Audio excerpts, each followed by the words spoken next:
Welcome to Hotline TV, everyone. I'm Tim Sod. And I'm Quinn McCord. There were presidential primaries in Kentucky and Oregon yesterday, but we're not here to bore you over those details. But we do have the scoop on the House and Senate primaries that we know you're dying to hear all about. Let's start with the Democratic Senate primary in Oregon. What happened there, Quinn?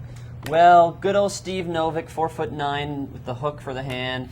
We thought he was gonna, all the momentum seemed to be with him. He had the buzz, but he didn't quite do it. Chuck Schumer, the DSCC chair, got his man, and they just released a poll today from the DSCC showing it neck and neck with Gordon Smith and Jeff Merkley. I'm not quite sure about that. Gordon Smith still has some great advantages going in. He's going to have a ton of money. Merkley doesn't right now, although the DSCC can help with that. And but Smith has successfully cultivated an image of being a moderate. He worked with Ron Wyden, and he's broken with Bush on some things. So, so that's one of those races that even though it's a blue state, the Democrats are really going to have everything go their way for it to win. But we'll see what happens. But Tim, you also have an interesting House primary in Oregon. Despite allegations by his opponent that he paid for a girlfriend's abortion, Mike Erickson won the GOP nod.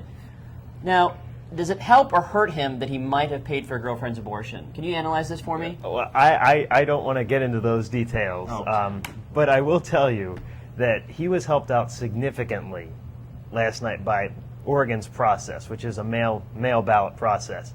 A lot of people sent in, usually by the time the story broke, which was Tuesday, a week from the election, by that time about 40% of ballots had already been cast through the mail.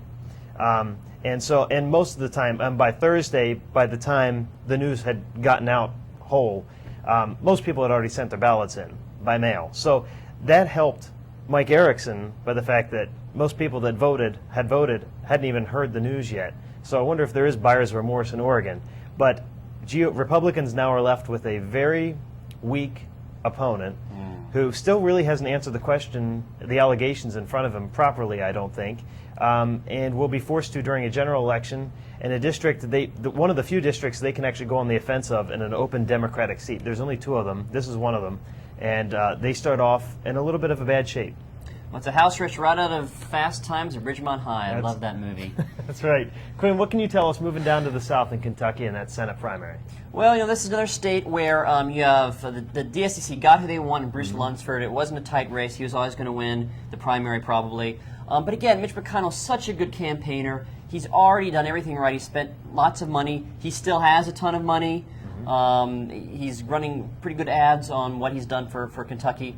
And, the DSCC didn't quite get the recruits they wanted here either. So again, you can conceive of this huge Democratic sweep in 2008 where all these Republicans lose. Again, it's just going to be a really uphill race for the Democrats here. And Kentucky, certainly, it's not a blue state. It's a red-leaning state. Mitch McConnell's already referred to the Bruce Lunsford, Barack Obama as a ticket, plan. So he knows what he's doing and we'll see what happens. But that sure was fun. I wish we could talk about the Senate and House every day on Hotline TV. That makes one of us. But until next time, I'm Tim Sod. And I'm Quinn McCord. We'll see you next time, sometime, on Hotline TV.